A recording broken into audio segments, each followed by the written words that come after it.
War zone की खबरों का रुख करते हैं। अमेरिका ईरान में सीजफायर बढ़ाने पर बातचीत। दोनों देशों में अगले 60 दिनों तक सीजफायर बढ़ाने पर बातचीत जारी है।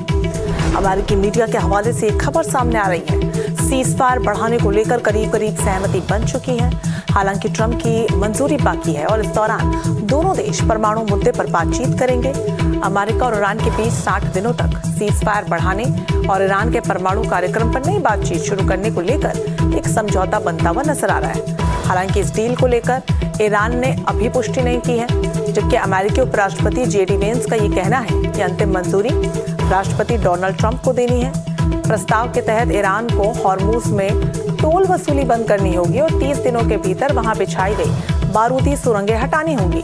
तो वहीं अमेरिका ईरानी बंदरगाहों की घेराबंदी कम करेगा और तेल निर्यात में राहत दे सकता है। और इसके बावजूद तनाव पूरी तरीके से कम फिलहाल नहीं हुआ है। तो 60 दिनों तक जो ड्राफ्ट तैयार हुआ है पीस का, क्या उस पर मुहर लग पाएगी, ये बड़ा सवाल है।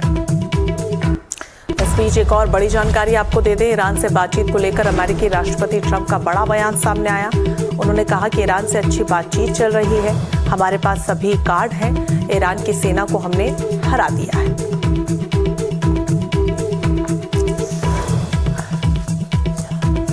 पूरी खबर पर ज्यादा जानकारी के साथ प्रदीप दत्ता हमारे साथ जुड़ चुके हैं। प्रदीप, सीजफायर का 60 दिनों का जो ये पीस ड्राफ्ट तैयार हुआ है, इस पर मुहर लग भी पाएगी या नहीं? क्योंकि हर वक्त दहलीज के बेहद करीब आते आते ये रुक जाता है। बिल्कुल आप सही कहते हैं कि कभी कभी लगता है कि मुहर लग पाएगी और उसके बाद कहते हैं बैक टू स्क्वायर वन। कुछ ऐसा ही होता जा रहा है, पिछले कुछ दिनों में देखा जा रहा है।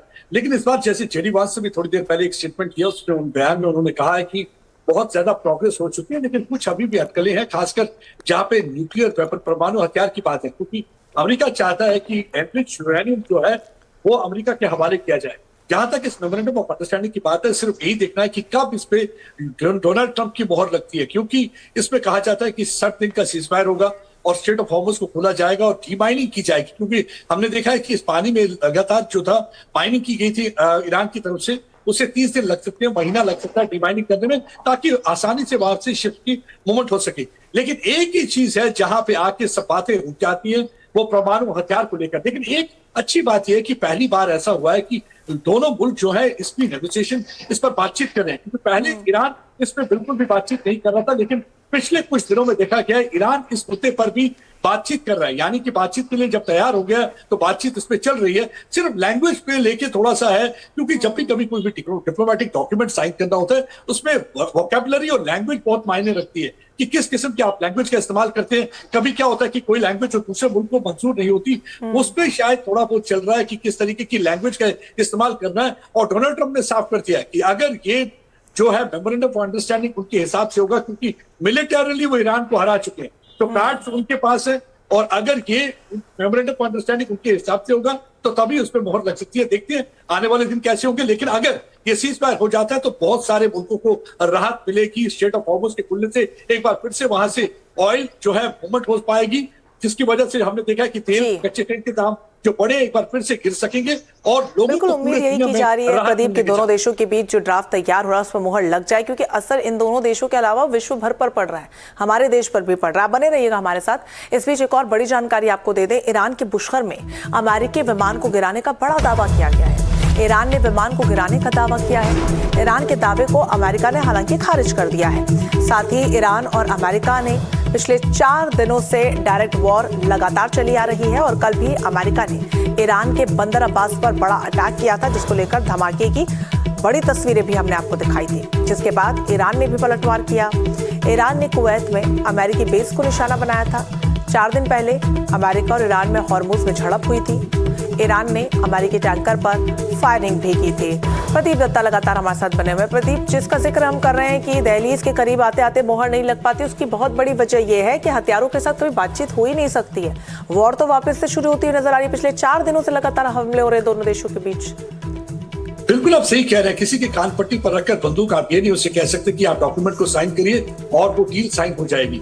और कुछ ऐसा ही देखने को मिला है कि पिछले 4 दिनों में लगातार हमने देखा है कि अमेरिका की तरफ से कुछ ईरान के ठिकानों पर जो हमला किया गया, खासकर बंदर अब्बास के एरिया में, जहाँ पे हमने देखा कि ड्रोन भी गिराए गए और खासकर उनका जहां से वो लॉन्च करने की फैसिलिटी रखते थे उसके बोट्स को भी टारगेट किया गया। वहीं दूसरी तरफ ईरान की तरफ से दावा किया जा रहा है कि बुशहर में उन्होंने अमेरिका का जहाज गिरा दिया। हालांकि अमेरिका ने कहा कुछ भी ऐसा नहीं हुआ है, लेकिन ईरान पलटवार लगातार करता आ रहा है। अगर हम देखेंगे पिछले 3 महीनों की जंग में एक चीज जो है ईरान रिटेन कर पाया, वो है रिटेलिएट करने की ताकत। यानी कि जब भी कभी अमेरिका ने हमला किया उसको पूरी तरह से रिटेलिएट किया गया ईरान की तरफ से। यही एक थोड़ा सा परेशानी का सबब है। मेरे ख्याल से अमेरिका भी जान चुका है कि नेगोशिएशन ही बेस्ट वेपन है और इसी वजह से उन्होंने सोचा कि काइनेटिक यानी कि बिल्कुल प्रदीप, और इसको लेकर ईरान बार बार ये कह भी रहा है कि अमेरिका को ये समझ आ चुका है कि वो कितने ज्यादा नुकसान में इस युद्ध के बाद चला गया और आगे भविष्य में जा सकता है, और इसीलिए बार बार बातचीत की मेज तक हमें खींचना चाहता है। बहरहाल बहुत शुक्रिया आपका तमाम जानकारी के लिए।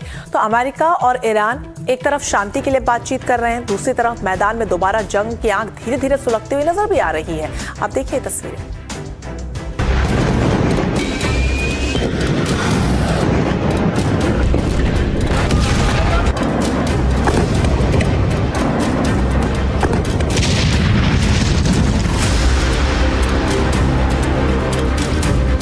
ये तस्वीरें किसी हॉलीवुड फिल्म की नहीं बल्कि इस वक्त ईरान की नई वॉर प्रैक्टिस की है। दुनिया भले ही ये सोच रही हो कि मिडिल ईस्ट में सीजफायर चल रहा है, लेकिन तेहरान के वॉर रूम में इस वक्त कुछ और ही खिचड़ी पक रही है। ईरान को अमेरिका और इजराइल पर रत्ती भर भरोसा नहीं और उसकी तैयारियां बताती हैं कि वो बैकअप प्लान तैयार कर चुका है। ईरान के सुप्रीम नेशनल सिक्योरिटी काउंसिल के डिप्टी सेक्रेटरी अली बाघेरी कानी ने साफ कह दिया, अमेरिका के साथ जो भी बैकडोर बातचीत चल रही है उसमें ईरान अपने हाईली एनरिच्ड यूरेनियम के मुद्दे पर बात नहीं करेगा। ये भी कहा गया कि हॉर्मुज का रास्ता खोलने को लेकर अमेरिका के साथ कोई डील फाइनल नहीं हुई है।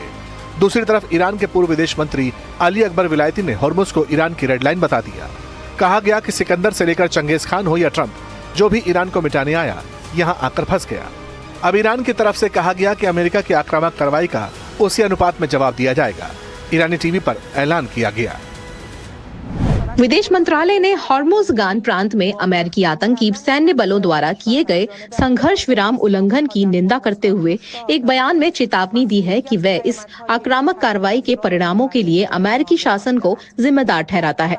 बयान में इस बात पर जोर दिया गया है कि ईरान का इस्लामी गणराज्य किसी भी आक्रामकता को बख्शेगा नहीं और ईरानी जनता की रक्षा करने में जरा भी संकोच नहीं करेगा। बयान में इस बात पर भी जोर दिया गया है कि राजनयिक प्रक्रिया के साथ साथ घटित हो रही इन आक्रामक कार्रवाइयों ने एक बार फिर ईरानी राष्ट्र क्षेत्र के लोगों और अंतर्राष्ट्रीय समुदाय के सामने अमेरिकी सत्ताधारी प्रतिष्ठान के कुटिल इरादों को उजागर कर दिया है। अब इन बयानों की गंभीरता समझिए। ट्रंप पहले ही कह चुके हैं कि वो ईरान के 440 किलोग्राम यूरेनियम स्टॉकपाइल को बर्दाश्त नहीं करेंगे। अमेरिका के लिए जो रेड लाइन है, ईरान ने उसी पर सीधे नो एंट्री का साइन बोर्ड लगा दिया। In Operation Epic Fury, we lost 13 wonderful souls, wonderful special people. These incredible men and women gave their lives to ensure that the world's #1 state sponsor of terror will never have a nuclear weapon. Oh, and they won't. They will never have a nuclear weapon. I'm sure you know that. इस nuclear deadlock के बीच Iran का सबसे बड़ा strategic weapon straight of Hormuz है। Iran ने अपनी नई drill से साफ संकेत दिया है कि अगर पुश टू शव वाली नौबत आई तो वो इस लाइफलाइन को ब्लॉक करने से पीछे नहीं हटेगा। किसी भी नए अमेरिकी हमले का जवाब इस बार मिडिल ईस्ट की सीमाओं को लांघ जाएगा। क्षेत्र के देशों ने अब ये अच्छी तरह से समझ लिया है और महसूस कर लिया है कि यदि वो अपने यहाँ अमेरिकी सैन्य ठिकानों को पनाह देते हैं या उनकी मेजबानी करते हैं तो किसी भी संभावित टकराव की स्थिति में उन्हें इसका बहुत भारी नुकसान उठाना पड़ेगा। ईरानी तैयारी के जवाब में इजराइल के अंदर इस वक्त यूएस एयरफोर्स का जो डिप्लॉयमेंट है उसे इजरायली मीडिया खुद अभूतपूर्व कहता है। इजराइल के पब्लिक ब्रॉडकास्टर कैन के मुताबिक इजराइल के दक्षिणी हिस्से में बने ओफ द एयरवेज पर अमेरिका के सबसे घातक स्टील फाइटर्स F-22 रैप्टर्स का पूरा स्क्वाड्रन तैनात है। और इससे भी बड़ी बात, बेन गुरियन और रामोन जैसे बड़े सिविलियन एयरपोर्ट्स पर दर्जनों अमेरिकी रिफ्यूलिंग एयरक्राफ्ट डेरा जमाए बैठे हैं। हालात यह है कि इजराइल के सिविल एविएशन चीफ को कहना पड़ा कि बेन गुरियन अब कोई सिविलियन एयरपोर्ट नहीं बल्कि एक एक्टिव मिलिट्री बेस बन चुका है। हालांकि इजराइल कहता है कि उसका फोकस फिलहाल लेबनान है। हम लेबनान में अपना अभियान तेज कर रहे हैं। इजरायली डिफेंस फोर्सेस बड़ी संख्या में जमीनी बलों के साथ काम कर रहा है और नियंत्रण वाले क्षेत्रों पर कब्जा कर रहा है। हम उत्तरी समुदायों की सुरक्षा के लिए सुरक्षा क्षेत्र को मजबूत कर रहे हैं। साथ ही हम विस्फोटक ड्रोन के खिलाफ रचनात्मक समाधानों को बढ़ावा देने के लिए एक व्यापक राष्ट्रीय अभियान चला रहे हैं।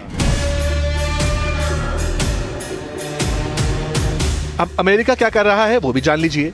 भले ही टेबल पर शांति की बातें हो रही हों, लेकिन सेंटकॉम ने मिडिल ईस्ट में एक बेहद खतरनाक missile system dark eagle long range hypersonic weapon को डिप्लॉय करने की डिमांड की है।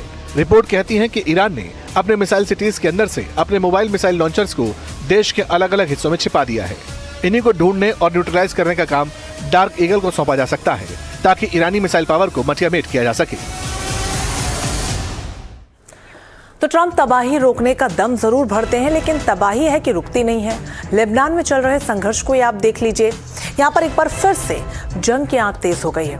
इजरायली सेना ने साउथ लेबनान के कई इलाकों में बड़े सैन्य अभियान की शुरुआत करते हुए तटीय शहर टायर और आसपास के कस्बों के लोगों को घर खाली करने के आदेश दे दिए हैं। इजरायली हमले में 10 से ज्यादा लोगों की मौत भी हो चुकी है।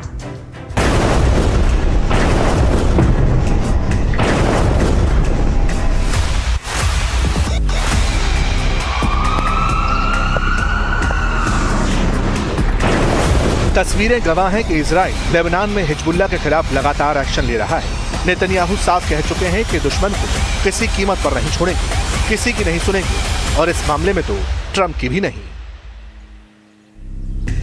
उत्तरी बॉर्डर पर इजरायली सेना ने चेतावनी जारी करते हुए लोगों से कहा है कि वो कुछ खास इमारतों और इलाकों से तुरंत निकल जाएं और जहरानी नदी के उत्तर की ओर सुरक्षित स्थानों पर चले जाएं। एनडीटीवी के रिपोर्टर नॉर्दर्न इजराइल के तेफेन इलाके में थे। ये इलाका इजराइल लेबनान बॉर्डर पर है। जिस जगह मैं इस वक्त मौजूद हूँ ये लेबनान बॉर्डर है और यहाँ से कुछ किलोमीटर दूर पर लेबनान की सीमा लगती है, जहां पर इजरायली डिफेंस फोर्सेस का कहना है कि हिजबुल्लाह लगातार एक्टिव है और ये सबसे ज्यादा एक्टिव कॉन्फ्लिक्ट जोन इस वक्त इजराइल में माना जा रहा है, जहां से एनडीटीवी इस वक्त रिपोर्ट कर रहा है। हम आपको बता दें कि पिछले कुछ वक्त में लगभग 500 से ज्यादा अटैक्स इस जगह पर हिजबुल्लाह के द्वारा किए गए और उसको रिटेलिएट करने के लिए इजरायली डिफेंस फोर्सेस की तरफ से लगातार लेबनान सीमा की तरफ हमले किए जा रहे हैं, भले ही वो ड्रोन से हो, भले ही वो मिसाइल से हो और भले ही उनके इन्फिल्ट्रेशन रोकने के लिए इजरायली डिफेंस फोर्सेस की कार्रवाई हो। इजरायली सुरक्षा अधिकारियों का दावा है कि हिजबुल्लाह ने पूरे इजराइल में लगभग 1500 हमले किए हैं, जिनमें रॉकेट और विस्फोटक ड्रोन शामिल हैं। हाल ही में हुए एक ड्रोन हमले में आईडीएफ का एक जवान मारा गया, 3 बचावकर्मी घायल हुए। इस बीच लेबनान ने भी दावा किया कि देर आर्म्स गांव में एक इजरायली हवाई हमले में 2 लोगों की मौत हो गई। क्योंकि 17 अप्रैल को आखिरी सीज फायर हुआ था और उसको भेजते हुए हिजबुल्लाह की तरफ से कई हमले इजराइल की तरफ किए गए। और आपको बता दें यहाँ पे ड्रूज कम्युनिटी के लोग, जूइश कम्युनिटी के लोग और अरब कम्युनिटी के लोग यहाँ पर ज़्यादातर तादाद में रहते हैं और कहीं ना कहीं इजराइल डिफेंस फोर्सेस के लोग वहाँ पर जाकर चेक भी करते हैं कि क्या वहाँ पर जो लोग रह रहे हैं या हिजबुल्लाह ऑपरेट तो नहीं कर रहा है, और उनको न्यूट्रलाइज करने के लिए हर संभव कोशिश वो करते हैं। साफ तौर पर इस वक्त जिस कॉन्फ्लिक्ट जोन में हम मौजूद हैं यहाँ पर स्थिति इस वक्त सामान्य नहीं है, क्योंकि हाल ही के कुछ दिनों में कल भी एक हमला हिजबुल्लाह की तरफ से किया गया, कई लोग अभी तक मारे जा चुके हैं। इजराइल डिफेंस फोर्सेस का कहना है कि लगभग 50,000 से ज्यादा हिजबुल्लाह के मिलिटेंट्स यहां पर अभी तक हमला कर चुके हैं और इस जगह पर एक्टिव हैं। इससे पहले हमारे रिपोर्टर इजराइल के नॉर्दर्न फ्रंट में बने एक अस्पताल में पहुंचे। ये रैम्बैम हेल्थ केयर यूनिट असल में एक अंडरग्राउंड कॉम्प्लेक्स है जो युद्ध की सूरत में पार्किंग जोन से किसी भी वक्त फुल टाइम अस्पताल में तब्दील हो सकता है। हम आपको बता दें कि ये इजराइल की सबसे बड़ी अंडरग्राउंड हेल्थ केयर यूनिट है, जहां पर आपको तमाम सारे पेशेंट्स 2200 पेशेंट्स हमें बताए गए लगभग, जो एक साथ इस तलगर में लाए जा सकते हैं और उनका उपचार किया जा सकता है। लेकिन इसको बनाने में लगभग 4 साल का समय लग गया। ये -3 -2 इस तरीके से पूरे तलगर को जो कार पार्किंग हुआ करती थी एक हेल्थ केयर यूनिट में कन्वर्ट किया गया। $120 मिलियन का लगभग इसमें खर्चा आया। इजराइल पूरी तरह तैयार है। तैयारी तो हिजबुल्लाह की भी है। क्योंकि वो हसन नसरल्ला की मौत का बदला लेना चाहता है।